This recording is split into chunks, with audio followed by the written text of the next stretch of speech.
Hello, I'm Robbie Fowler and you're watching Redmen TV. Right, lads, you're on camera now. Where are you from? From South Africa. Nice to meet you. Yeah, you too. Chris, come all the way from South Africa. Don Julio Group, 7 of us, come all the way. Love the sport, love the game. There you go, Don Julio Group, 7 guys. We've come all the way, been really disappointed. The boys were so far ahead.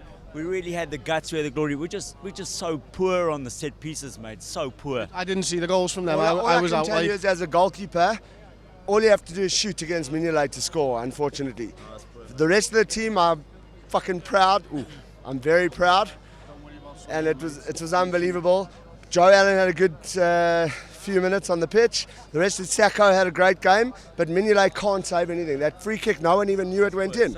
No one knew it went in. So disappointing. So, listen, you were inside the stadium till the end of the match, were you? Yeah. What did you think of the walkout? I think it was, I stand with the guys. I appreciate that what we're going through. I think it's a very, very expensive exercise. Coming out from the other side of the world, it's getting so expensive, and I feel for the guys, the local guys. I think it's really out of control.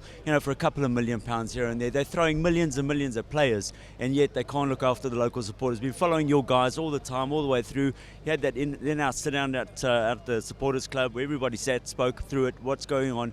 There was no vibe, there was nothing going on. I understand that, and if you want the supporters behind you, they've done a couple of the right things, but you've really, really, really got to look after those guys that have been through it thick and thin, 40, 50 years. There was a lady sitting next to us, 40 years of season ticket holder, and here she is. Maybe she won't be able to make it next year. You don't know. It's crazy, isn't it? I mean, do you think the walkout affected the team?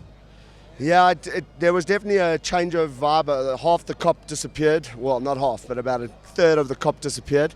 And, coming all the way from South Africa for one game to play, we've been worrying about the walkout the whole day. We were worried we might have to walk out, but you still saw the fan proud. You stood by it, you've done the right thing, and I think you've got every right to. It's difficult because every one of these fans loves the football club, don't they? I think you can clearly see that, and it will gall them that Liverpool have gone on to draw after that. But ultimately, there's a lot of things that they want to work it through with the club and stuff like that. And at some point, I think these guys have made the decision to make the stand there. And whether you agree with it or you don't, and whether you've come a long way or you haven't, it's a very difficult one. We've got to stand solidified as fans, haven't we? That's the thing. It doesn't matter. It's not about one game or 2 games. It's about the tradition of the club, and it's just going to be boiled and dissipate over the years because these guys have come in and understand.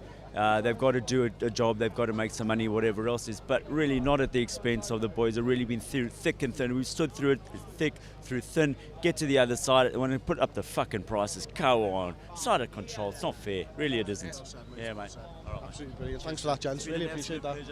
Cheers, mate. Nice one. Hello and welcome to the Redmen TV. I'm Chris Pajak outside Anfield for the 77-minute match reaction. Liverpool, in my eyes, won the game 2-0.